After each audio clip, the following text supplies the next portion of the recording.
الله الرحمن الرحيم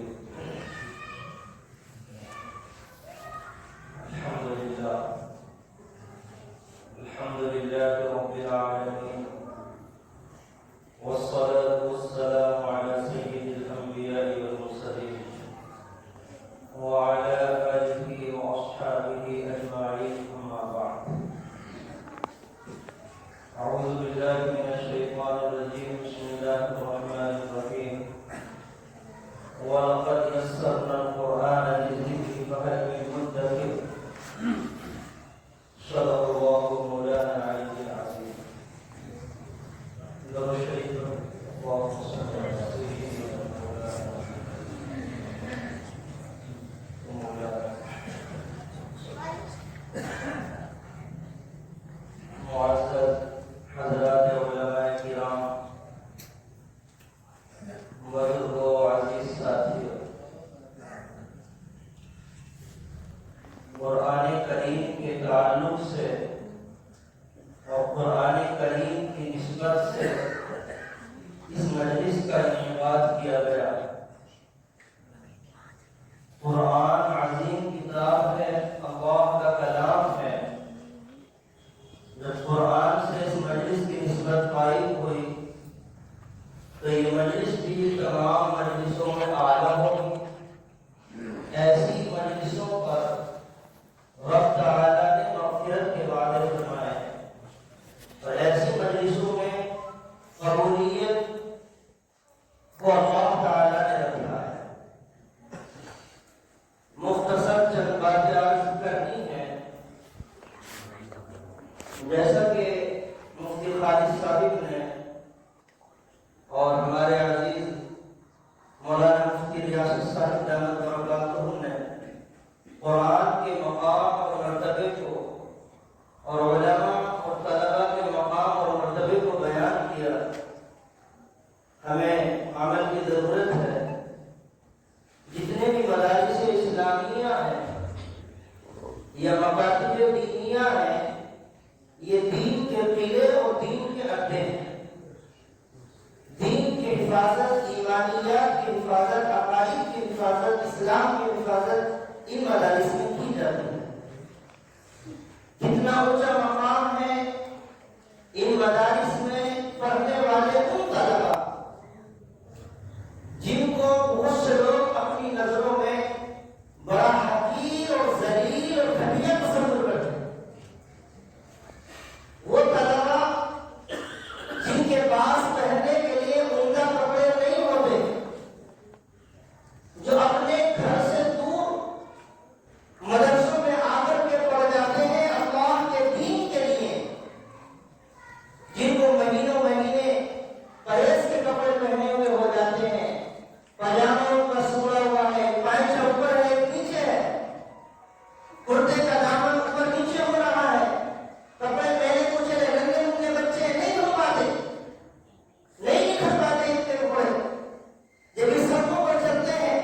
بہت سے لوگ حقارت کی نظروں سے دیکھتے ہیں، ذلت کی نظر سے دیکھتے ہیں، بھول جاتے ہیں یہ کون لوگ ہیں، ان کا مقام کیا ہے، ان کا مرتبہ کیا ہے۔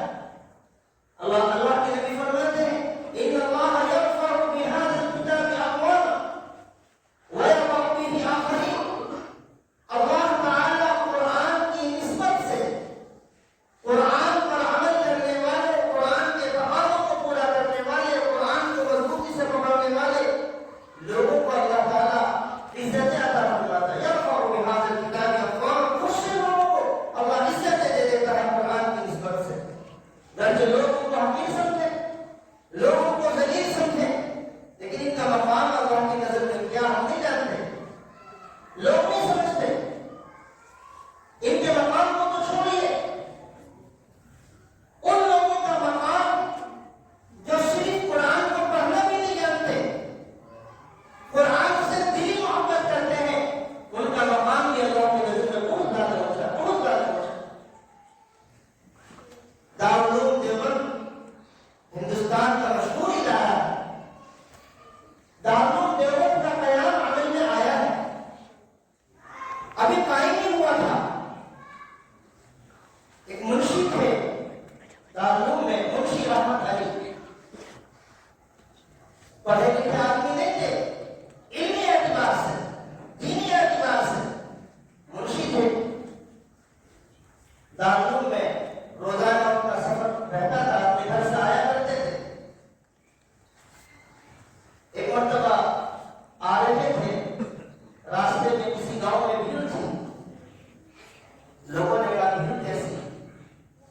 کا انتقال ہو گیا ہے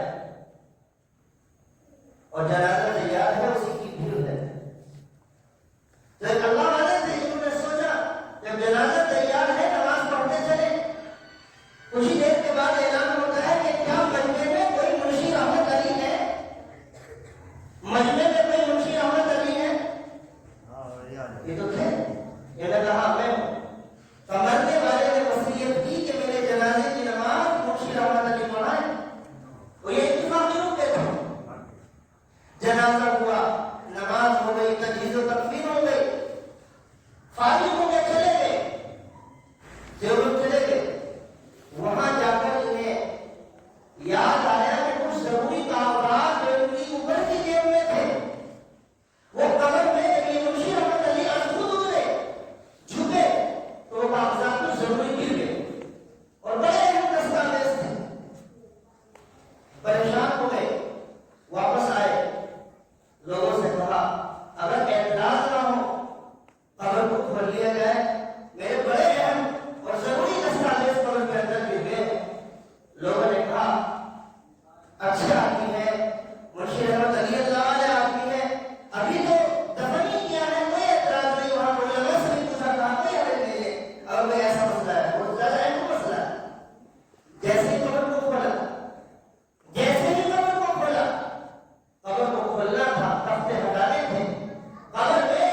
مرنے والا نظر نہیں آ رہا، پوری قبر گلاب کے پھولوں سے بھری ہوئی، پوری قبر گلاب کے پھولوں سے بھری۔ لوگ حیران منظر کو دیکھ کر کہ قبر میں پھول ہی پھول ہے۔ پوچھا مرنے والا کیسا تھا، کون تھا؟ بتانے والوں نے بتایا کوئی عالم نہیں تھا، کوئی حافظ نہیں تھا،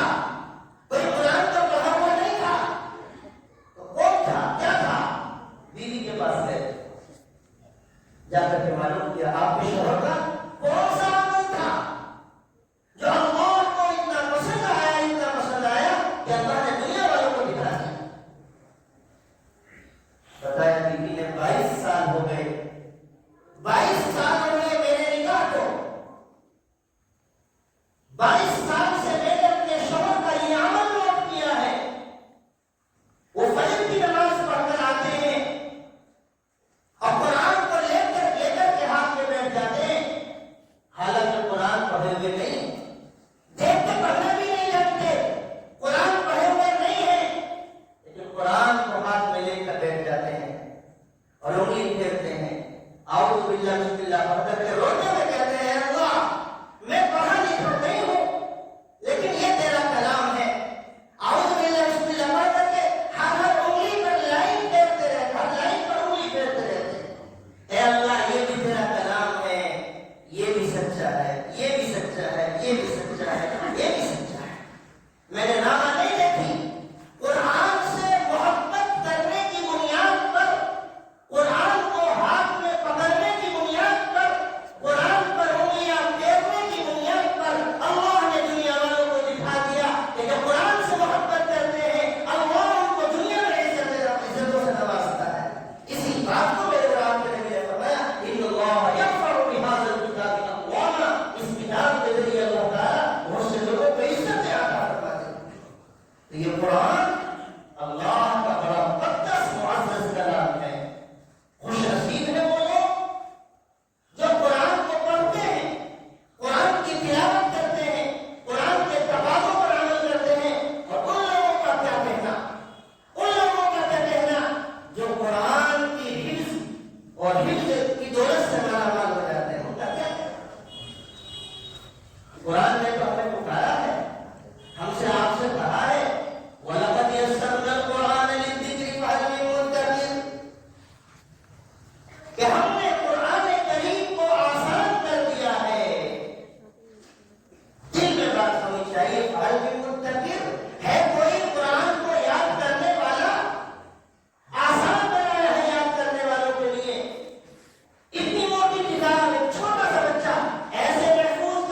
اللہ ماشاء اللہ ایسا بھی ہوتا ہے جو فتنہ پرور ہوتا ہے، ورنہ اکثر لوگ ان بچوں سے محبت کرتے ہیں، ان پڑھنے والوں سے محبت کرتے ہیں، اپنے گھروں میں بلا کر کوئی پیسے دیتا ہے، بیٹا یہ کھا لینا، بیٹا پھر کوئی سردی میں کپڑے بناتا ہے، کوئی صابن کا انتظام کرتا ہے، کوئی کھانے کا نظر کرتا ہے،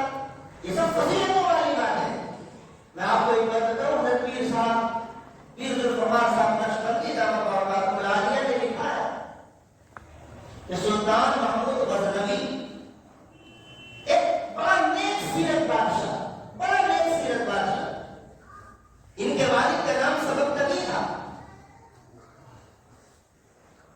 والد ان کے پولیس میں تھے، اور یہ بادشاہ ذہن میں یہ خیال آتا، یہ بات آتی کہ میرے والد حقیقت میں سبکتگی ہی ہیں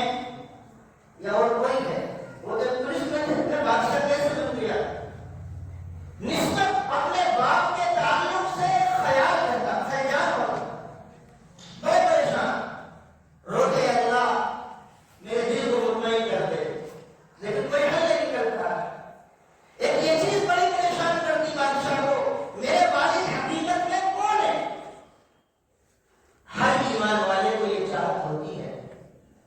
کہ خواب میں ہی نبی کریم صلی اللہ علیہ وسلم کی زیارت ہو جائے، اور ایمان والا نہیں چاہتا،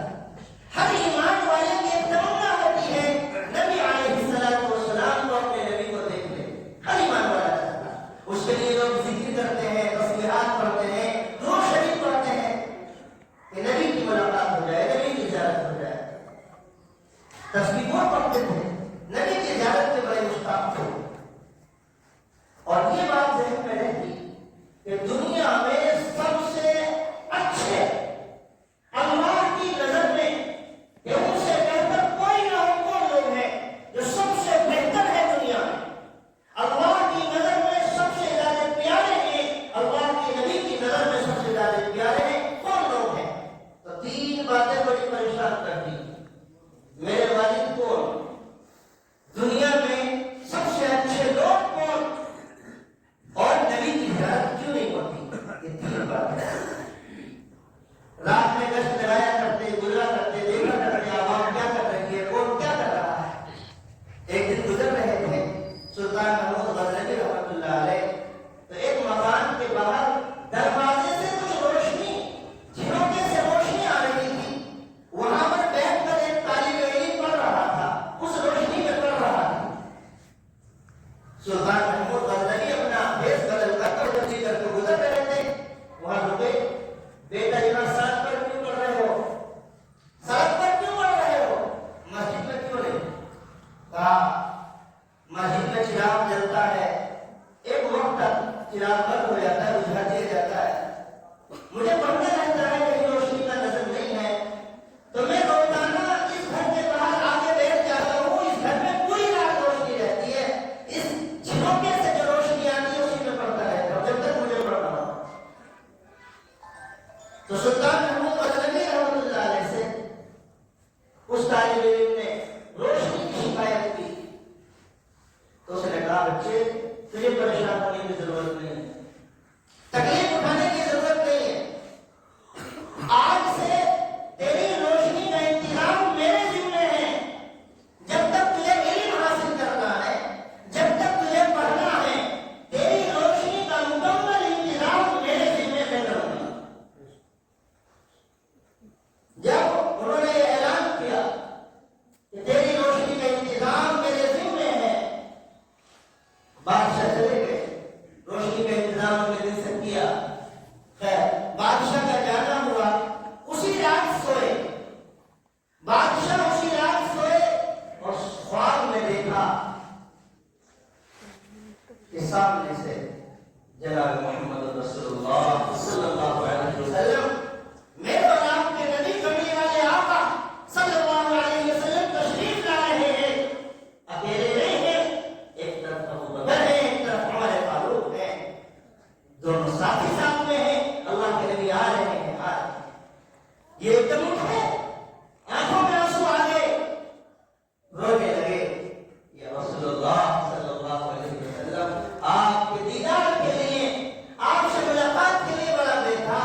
و تعالیٰ ایک حافظ کو کھڑا کرے گا اور کہے گا اقرا اقرا قرآن پڑھ، تو جنت میں پہنچے گا، اس سے کہا جائے گا قرآن پڑھ، اقرا وارتقی ورتل کما كنت ترتل في الدنيا فإن منزلك عند آخر آية تقرأها، قرآن پڑھتا جا اور جنت کے درجوں پر اور سیڑھیوں پر چڑھتا جا، جہاں تیری آخری آیت ہوگی وہی تیرا ٹھکانا اتنی اونچائی پر ہوگا، اتنا تیرا اعلیٰ مقام ہوگا۔ یہ تو حافظ کے لیے، یہ تو حافظ کے لیے، اور حافظ کے والدین کو ایسا تاج اللہ تعالیٰ پہنائے گا جس کی روشنی اتنی ہوگی جس کی کوئی انتہا نہیں۔ اللہ تعالیٰ جنتی لباس پہنائے گا تو بڑا اونچا مقام حافظ کا بھی اور حافظ کے والدین کا بھی بڑا اونچا مقام ہوگا۔ اور ایسے صاحب نے بتایا کہ ایسے لوگ جن پر جہنم واجب ہو چکی ہے، ان کے اعمال کی بنیاد پر والدین کو چھوڑ کر، گھر والوں کو چھوڑ کر، وہ لوگ جو حافظ قرآن سے محبت کرنے والے، ان پر خرچ کرنے والے، ان کی مدد کرنے والے، ان کی تعاون کرنے والے، ایسے 10 لوگوں کو جہنم سے نکالنے کا، 10 لوگوں کو بڑا اونچا مقام ہے حفاظ کا۔ ان کا مقام اونچا تو علماء کا مقام بھی بڑا اونچا، اور جن مدرسوں میں ان کو حافظ بنایا جائے وہ مدرسے یوں ہی نہیں چلتے، اس کو تعاون کی ضرورت بھی ہوتی ہے۔ تو مدارس کے تعاون کرنے والوں کا مقام بھی کم نہیں ہوتا ہے، انہی کے ذریعے سے تو یہ مدارس چلتے ہیں، انہی کے ذریعے تو یہ بچہ حافظ ہوتے ہیں، تو ظاہر بات ہے ان لوگوں کا جو تعاون کرتے ہیں ان کا بھی بڑا اونچا مقام ہے، اور اللہ کی نظر میں ان کے لیے درجے بہت زیادہ بلند ہوں گے۔ ایک اور آخری بات میں عرض کروں، 8:30 بجے یہاں اذان ہے، اس سے پہلے ساری باتیں انشاءاللہ نمٹ جائے گی۔ لکھا ہے حضرت پیر صاحب دامت برکاتہ العالیہ نے، کسی ایسے زمانے میں جب کہ سواریاں نہیں ہوتی تھی، لوگ پیدل سفر کیا کرتے تھے، جانوروں پر سفر کیا کرتے تھے۔ سفر میں جا رہے ہیں کچھ لوگ، ایک آدمی بیمار ہوا اور اس کا انتقال ہو گیا، چھوٹے چھوٹے ننھے منھے بچے ہیں، انتقال ہو گیا، اس کی لاش کو گھر میں لا سکے کہ اتنے گھر لے کے جائیں گے، جسم خراب ہو جائے گا، بدبو آ جائے گی، پھٹ جائے گا، دور تھا اسی علاقے میں جہاں انتقال ہوا دفن کر دیا۔ کچھ زمانے کے بعد میں بچے بڑے ہوئے، ان کو ایک ضد سوار